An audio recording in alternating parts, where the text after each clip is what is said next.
You cannot become rich until the broke version of you dies. Napoleon Hill taught that the man who cannot imagine himself as anything but poor will go on manufacturing poverty long after the circumstances that caused it are gone. And if you have ever felt a poor man's fear rise up in you even while money sat in your hand, this teaching was written for you. Here is the law, stated plainly the way Hill stated it. Thoughts are things, and powerful things at that, when they are mixed with definiteness of purpose, with persistence, and with a burning desire for their translation into riches.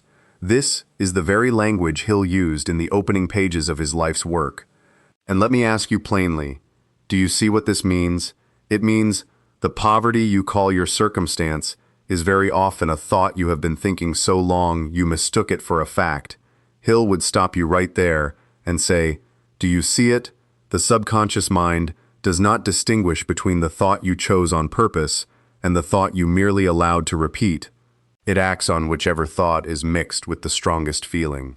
And if the strongest feeling in your house every night for 10 years has been the fear of the collector at the door, your subconscious has been building you a collector's life, brick by brick, thought by thought.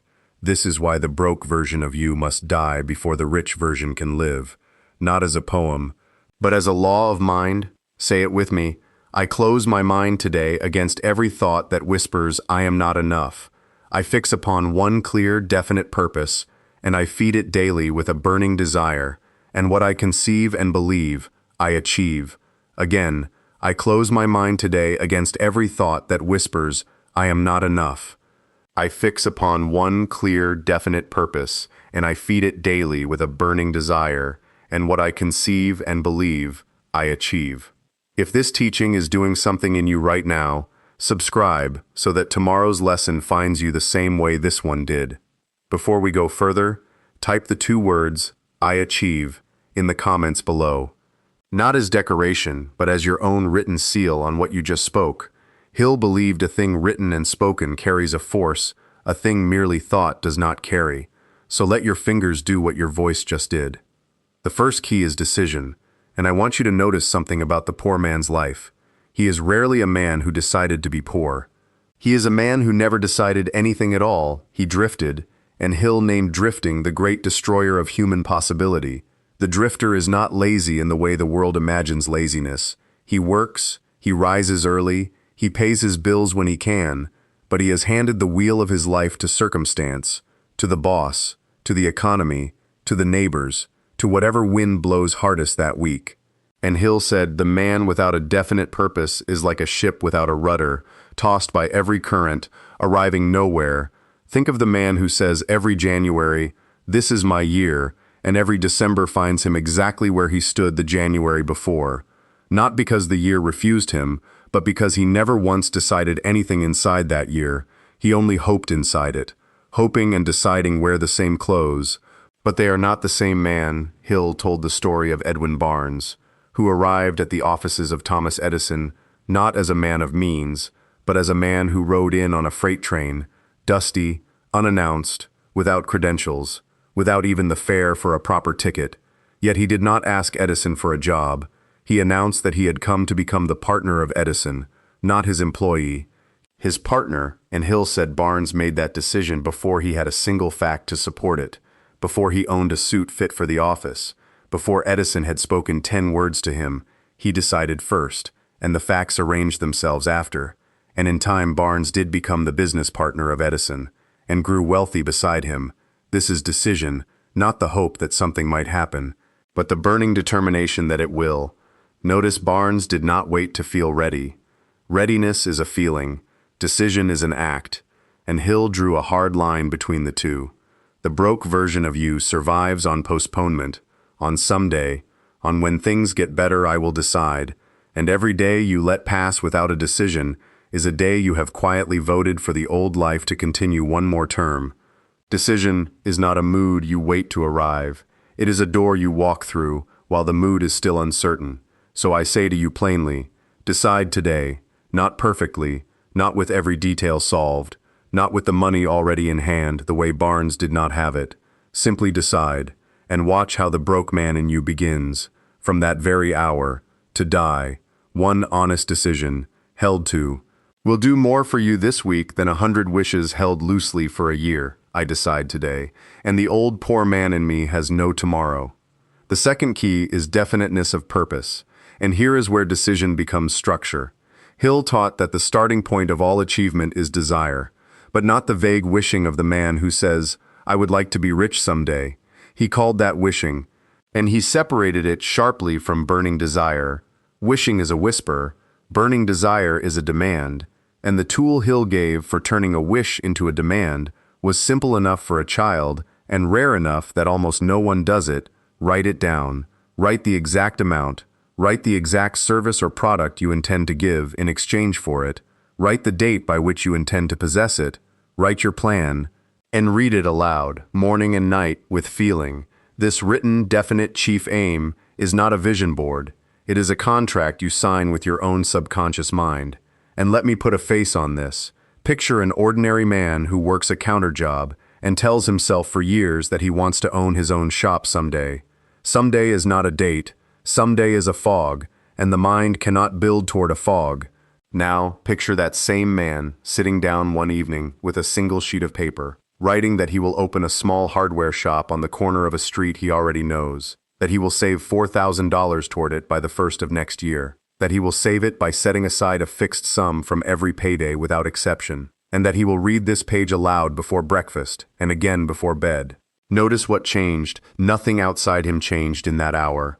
No money appeared, no door opened, and yet everything changed, because a wish became a target, and a target is the only thing the subconscious mind can aim at.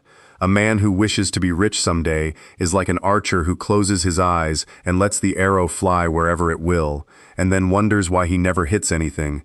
I ask you plainly, do you have such a paper? If you do not, you are the ship Hill described, well-built, well-provisioned, and rudderless, going nowhere in particular with great effort. Wishing feels active. It keeps a man busy with hoping, but hoping burns no fuel the subconscious can use. Only a definite aim, dated, amounted, and read with feeling, supplies that fuel. This week, before you sleep tonight, take one sheet of paper and write one definite aim. Not 5, not 10, 1. Because the broke man inside you thrives on scattered wishes.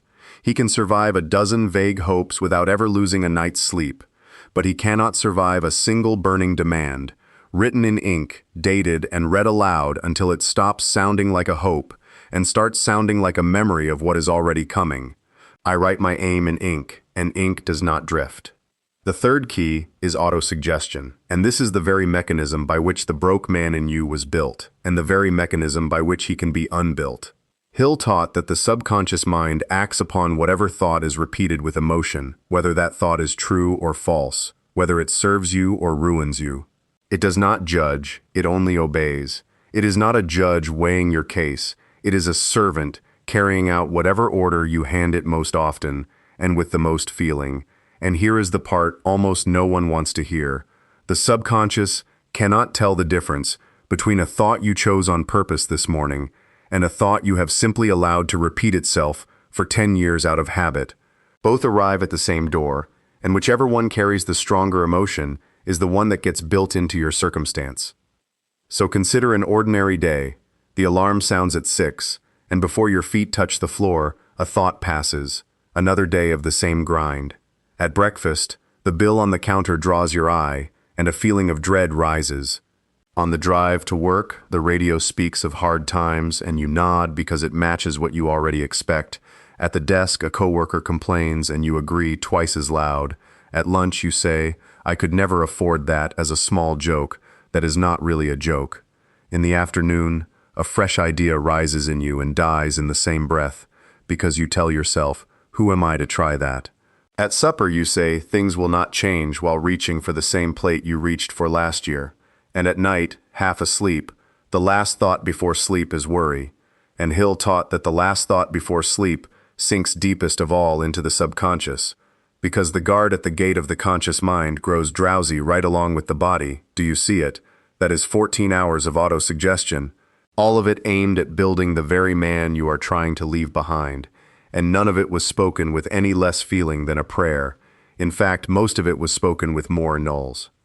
Now turn the picture around and imagine a second man who wakes at the same 6 o'clock, in the same kind of small house, with the same bill on the same counter.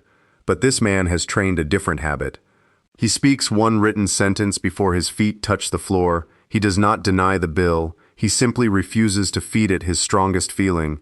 He saves that feeling for his purpose instead. This is the whole difference between two men standing in identical circumstances. One grows poorer by his own repetition, and one grows richer by his. The circumstance did not choose the man. The man chose which thought would carry his emotion. Look again at the mechanism itself, because Hill was precise about it. He did not say, think positively and hope for the best.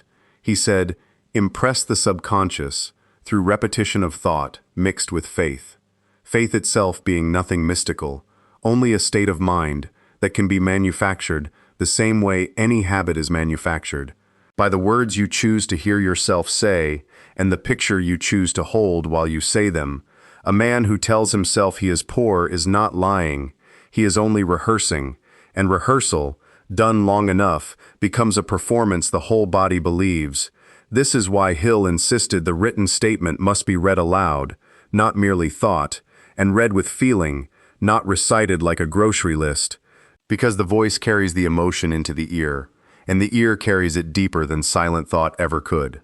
Twice daily, once upon waking before the day's noise can reach you, once before sleep while the guard at the gate is already drowsy, and the words can pass straight through to the region that governs your circumstance. Picture the 14 hours you just walked through. And now imagine only 2 of those minutes reclaimed on purpose. 2 minutes at dawn, 2 minutes at dusk, spoken with the same warmth and feeling you have been giving away for free to the bill on the counter and the radio and the coworker's complaint. This is not a small trade, it is the entire trade, because the subconscious does not count hours, it weighs feeling.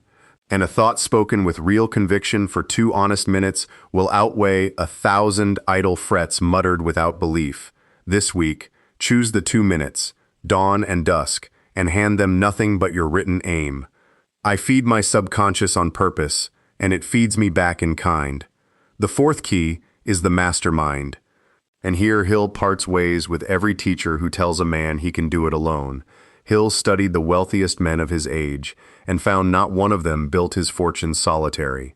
Andrew Carnegie, in the story Hill told of him, kept a group of some 20 minds working in harmony toward one aim, and Hill said when 2 or more minds join in perfect harmony toward a definite purpose, a third mind is created, invisible, but real, more powerful than either mind alone.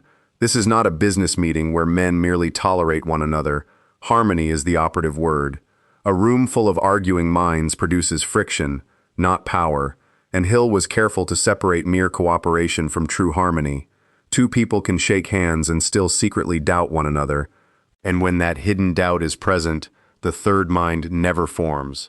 No invisible force arrives, only 2 tired people doing twice the work for half the strength.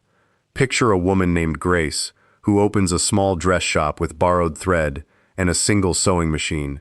She asks her sister to keep the books and a widowed friend down the street to mind the counter 3 afternoons a week. At first, they only divide chores. But Grace begins something Hill would recognize instantly. She gathers the 2 of them each evening for 15 minutes. Not to complain about the day, but to speak the shop's one purpose aloud together.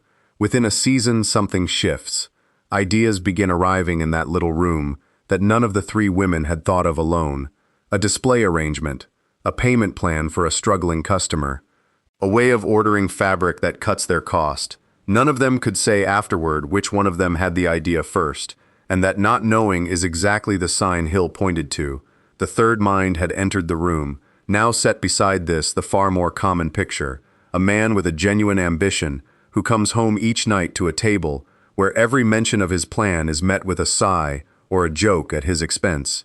He is not without help. He is surrounded by people, but surrounded is not the same as gathered, closing your mind against negative influence, which Hill taught as a daily discipline, does not stop at guarding your own private thoughts. It extends to guarding the very room you sit in and the table you return to each evening. So I ask you plainly, does your table produce a third mind, or does it only produce 2 more reasons to quit? This week, Find one person, even only one, and do what Grace did. Speak your definite aim to that mind out loud, not once in passing but on purpose. And watch for the lift Hill could not fully explain, but insisted was real. I gather my mind. The fifth key is persistence, and I want to walk through this one slowly. Because Hill said persistence is to the character of man exactly what carbon is to steel. Without it, a man is soft, bends at the first pressure, breaks under the second. With it, he holds an edge no hardship can dull. First, consider what persistence is not. It is not blind stubbornness. It is not refusing to adjust a plan that has failed. Hill was clear that plans may need changing many times. What must never change is the purpose behind the plan. A man who keeps hammering at a broken plan and calls it persistence has only confused stubbornness for strength, and he will exhaust himself long before he ever strikes the vein. The broke version of you loves this confusion because it lets him quit on the purpose while telling himself he only quit on a method. Do you see the difference? The method may die 100 deaths. The purpose must not die once. Second, consider the story Hill told of a man named R.U. Darby, who during the gold rush staked a claim, borrowed money for machinery, and struck a vein rich enough to make him wealthy. Until the vein disappeared, he dug further, found nothing, and in discouragement he sold his machinery and his claim to a junk dealer for a few $100s and went home. The junk dealer, wiser or simply more careful, brought in an engineer before digging further, and the engineer's calculations showed the vein had only faulted, a common occurrence in mining, and that it lay just 3 feet from where Darby had stopped digging. 3 feet. The junk dealer took millions from that ground, and Darby, to his credit, never forgot the lesson. He later built a great insurance career on the vow that he would never again let a customer's no stop him 3 feet from yes. Do you see what Hill is showing you? Temporary defeat is not failure. It only feels identical to failure in the exact moment a man is closest to breaking through. This is why Hill taught that every adversity carries within it the seed of an equal or greater benefit, not as a comfort, but as a working law of the mind. The very obstacle in front of you now may be the exact pressure required to force out of you the plan that finally works. Third, consider the 6 ghosts of fear Hill named as the true enemies of persistence. The fear of poverty, the fear of criticism, the fear of ill health, the fear of loss of love, the fear of old age, and the fear of death. And he insisted these 6 fears are not facts of the world, they are states of mind, manufactured the same way faith is manufactured, by repetition and self-talk, which means they can be unmanufactured the same way, by the same tool, auto-suggestion, aimed now on purpose rather than by accident. Picture the fear of criticism alone. How many definite aims have died quietly in a drawer because a man imagined what his brother-in-law would say at supper? That imagined voice never spoke a word, and still it buried more good plans than any real failure ever did. Fourth, consider the self-confidence formula Hill gave plainly, that you affirm daily the object of your definite purpose, that you concentrate your thoughts for a set time each day on the person you intend to become, that you realize whatever negative thought you dwell upon will reproduce itself in outward action, and that you write your definite chief aim and never stop trying until you have developed sufficient self-confidence for its attainment. Notice the word never. Hill did not say try until it feels hard. He said never stop, because the broke version of you is patient. He is willing to wait you out through 100 good days. He only needs 1 weak evening to talk you back into the old thinking. Persistence is the refusal to give him that one evening. Fifth, consider the plain arithmetic of quitting, because Hill often reduced this law to numbers a child could follow. Picture a man selling insurance door to door, who is told by the company that on average 1 caller in every 25 doors will say yes. If he understands this arithmetic, he does not grieve the first 24 refusals. He expects them. He counts them the way a farmer counts furrows before the harvest. But the man who does not understand this arithmetic hears no 24 times and concludes the product is worthless. Or worse, that he himself is worthless, and he stops walking at the 19th door, at the 22nd door, sometimes at the 24th door itself, 1 single door short of the arithmetic finally paying him. This is the exact shape of Darby's 3 feet. dressed in a salesman's coat instead of a miner's. And Hill would ask you plainly, how many times this year have you counted a normal refusal as a final verdict? Sixth, let me give you an ordinary picture of exactly how this plays out. Not in a gold field, but in a life much like your own. Picture a woman who sends out 50 letters, seeking the position she has trained half her life to hold, and 49 of them return silence, or a polite no. By the third refusal, she tells herself she is simply not the kind who gets chosen. By the 20th, she has stopped telling her family she is even trying. By the 40th, she sits at her kitchen table at night, and the temptation to fold the whole effort away is stronger than any temptation she has faced in years. And this, precisely this, is the 3 feet before the vein. Hill would say the very fact that the refusals have multiplied is no evidence the purpose was wrong. It is only evidence that she has not yet reached the room or the day where the yes was always waiting. The 50th letter costs her no more ink than the first one did, and yet it is the one she is least likely to send. So let me ask you plainly, where in your life have you stopped digging 3 feet from the vein? Is it the business you closed when one more month might have turned it? Is it the apology you never sent that would have restored the very relationship you are grieving? Is it the manuscript in the drawer you decided nobody wants to read? Is it the 50th letter still unsent on your own kitchen table tonight? Is it the 24th door you never knocked on? Hill would tell you plainly, you do not know how close you stood, and neither do I, which is exactly why the digging continues. I do not stop, because I never know how near the gold has come. The 6th key is infinite intelligence. And I place it last because it is the quiet strength beneath all 5 keys that came before it. Hill wrote of invisible counselors, a practice by which a man calls upon the wisdom of great minds in imagination, not as fantasy, but as a disciplined use of the mind's own creative power. And he taught that a mind fixed with definiteness of purpose, burning desire, and unshaken faith opens itself to influences and ideas it could not reach through effort alone. Call it what you like. Hill called it infinite intelligence, and he said plainly, whatever the mind can conceive and believe, it can achieve. Notice he did not say wish, he did not say hope, he said conceive, a clear picture, held with feeling, believed as already true. This is the final death blow to the broke version of you, because that old self survives on the belief that the world outside decides everything, and the man inside decides nothing. Consider it this way. First, picture the ordinary bookkeeper who balances another man's ledger all day and goes home believing the ledger of his own life will never balance any other way. He has never once asked whether the very mind that finds the error in another man's columns might also find the error in his own thinking. Second, picture that same bookkeeper deciding, only once, to sit quietly each evening and hold a clear picture of the business he means to own. Not as daydream, but as rehearsal, speaking to it as Hill instructed a man speak to his invisible counselors, asking of it patience, asking of it vision, asking of it courage, and rising each time a little less, like a man who copies figures, and a little more like a man who commands them. Third, notice that nothing outside him changed in that hour.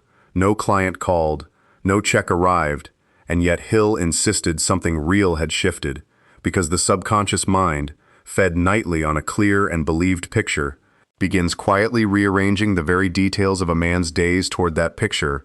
This is not luck. Hill was careful never to call it luck. He called it a mind in harmony with infinite intelligence, doing calmly what struggle alone could never do. Ford did not outmuscle the 8-cylinder engine into existence. He simply refused to let his engineers believe it could not be built.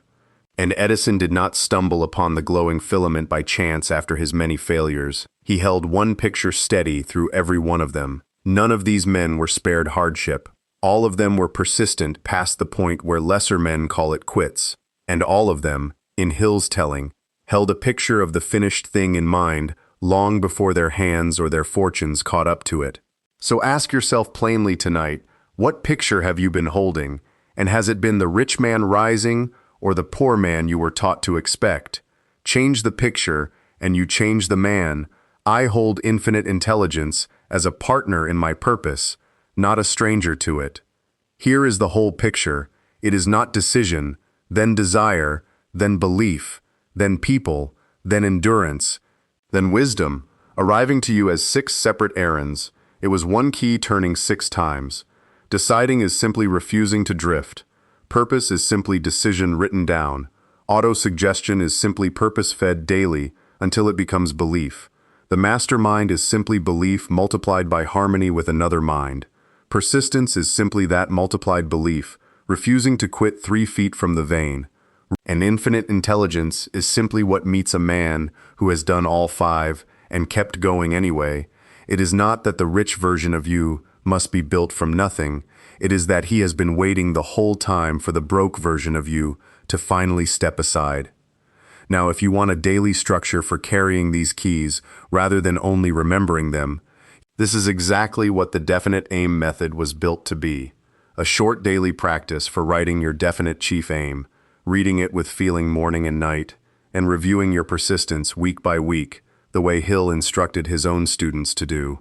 It is priced modestly, under $30, and it carries a plain 30-day guarantee.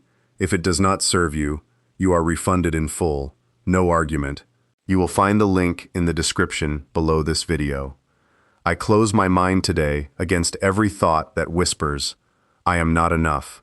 I fix upon one clear, definite purpose, and I feed it daily with a burning desire, and what I conceive and believe, I achieve.